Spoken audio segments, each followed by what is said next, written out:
nearly dies himself, I think he changes considerably, and he realizes his responsibility to stay alive for the young Master B. Thank you very much. Thanks, Amber. Thank you. Great question. Can we get our next contestant? If you think of Amber, God bless you. I'm sorry. But one thing that Danny said to me about Alfred that was, I don't know, that was really interesting. He's like, another thing to keep in mind all the time is, if you were the richest, most powerful man in the world, who would you hire to be the caretaker for your son? And all of that. Yeah, that's true. So people are like, why is he such a bad, like, if you had all the money and you could just make one decision as who would you have to protect and take care of your son? Who would it be? Sean. Hi guys. Thanks so much for being here. Yeah. You've made my Monday nights a whole lot better. Questions for Donald. Since you've been in Marvel movies and now you're on a DC show, I wanted to know, what universe do you like better? Marvel or DC? I like the really colorful and odd universe that happens.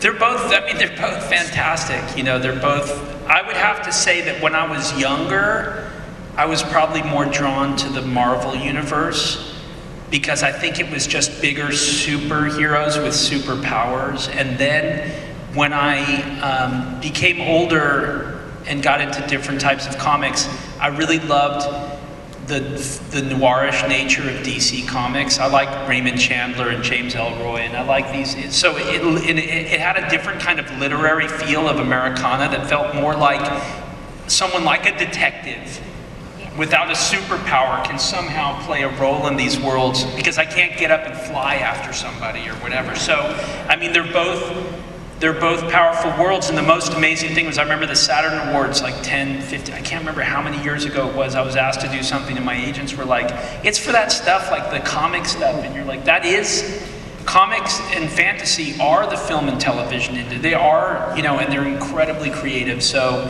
I think a high water floats, high tide floats all boats, and so Marvel and DC are coming up together. So well, you're amazing, all of you. Thank you so much. Thank you. Good question.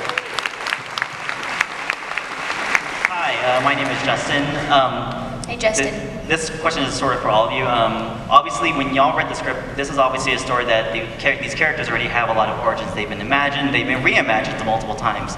When y'all read the script, was there anything that you saw where you're like, I want to bring this to this character? Dum dum dum. I'm sorry, because I just talk too much in general. The first thing I'll say really quickly about Harvey Bullock was, if he was so crass and curmudgeon-y over the course of hopefully 5, 6, 7 years or something, it wouldn't play. Like, I just wanted whatever the Bullock stuff and there's not much, but from the animated series and from I just didn't want him to be someone who all he was crass and crude and a bit corrupt, or so, I had to breathe some more humanity and some more empathy into it, I think. Yeah, I really like this idea, when you look at the period of time that we get to tell them how much time we had to do it in an origin story. And I knew how far away they were starting with Edward, and so it's like, okay, well, where does he end up? What is this giant pendulum swing that he has? And the one thing that he has that a lot of other villains don't is this absolute joy. He's kind of a showman in a lot of this, he like has so much fun, and so it's like, well, that needs to be a part of his nature. That he loses. So I wanted him to like have all of this joy, and this young beautiful man to stifle it and blow out my fire and stuff, and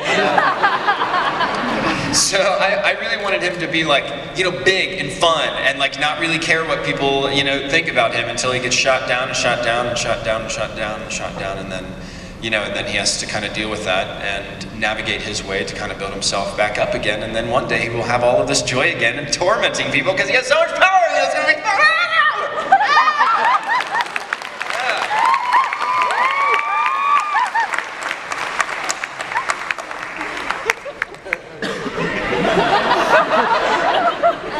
Can you see my feet? Yeah.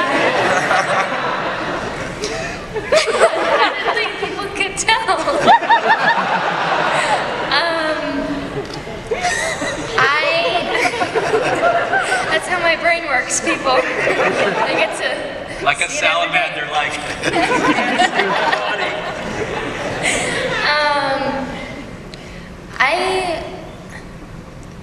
I don't think I wanted to. I mean, I came up with little things to bring to the table. Like, I have different walks that I use depending on what situation she's in. One where she's more in her comfort zone, where she's more cool and collected, and then one where she doesn't really like what's going on, and like a cat, you know, when they know what's going on, and very, they move very slowly and smooth, and other times they're like, so that was pretty much, I just wanted to bring the movement to it, because I felt like within the writing she was already there, and Bruno for the pilot, or in general,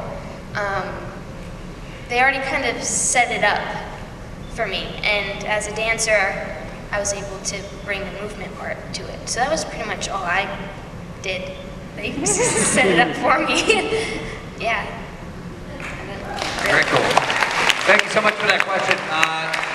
We've got about 8 or 9 more minutes left, and don't forget they've got a signing, one more signing that's going to start right after this panel downstairs around 3 o'clock, 3-ish, but we're going to try to get all y'all's questions in as much as we can, okay? Go ahead.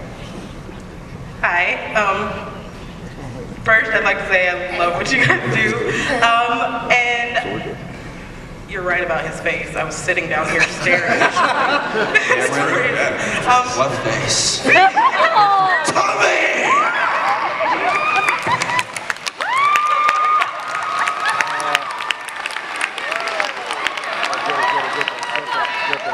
Question, please. Okay, I'm out of here. My question is for the whole table.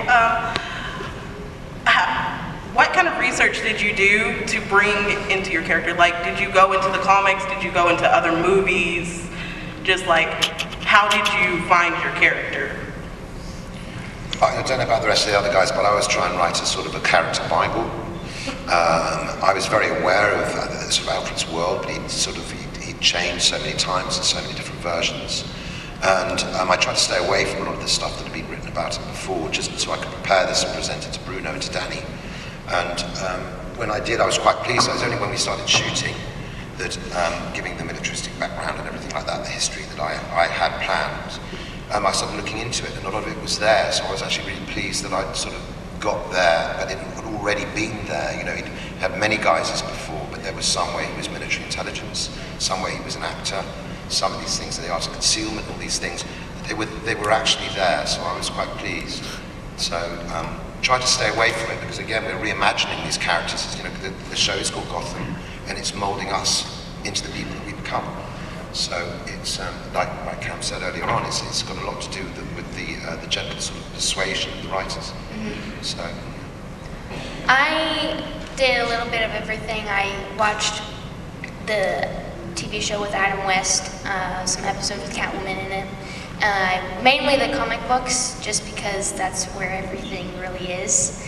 And then I kind of worked off of that and kind of went in my head and just did stuff and threw it out there and ended up on TV. Two things for me. One, I have not seen Frank Gorshin or Jim Carrey's performances, and I knew as soon as I got this job I had no interest in watching them. So I only looked at the comics, and then one of the things that was super helpful for me was that I tried to read comics from all the different decades it's been around.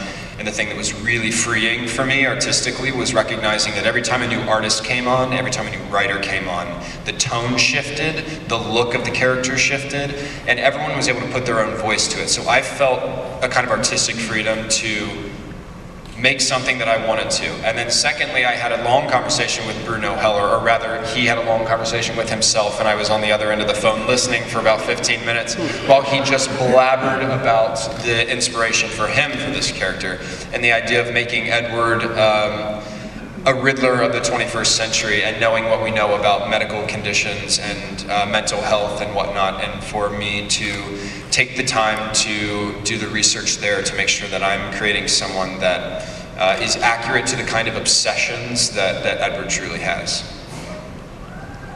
Very cool. Thank you so much.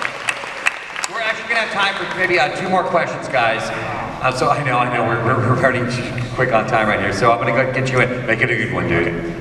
This one actually would be probably kind of quick because I think you just answered it for Corey, and it was because the Riddler has typically been probably one of my least favorite Batman villains until you came along and sort of made this character your own. And so I was curious, you know, what it was about this part or about this character that really excited you as an actor, and also what kinds of inspirations you drew on besides just the previous versions of the character. Thanks, man. I really appreciate that.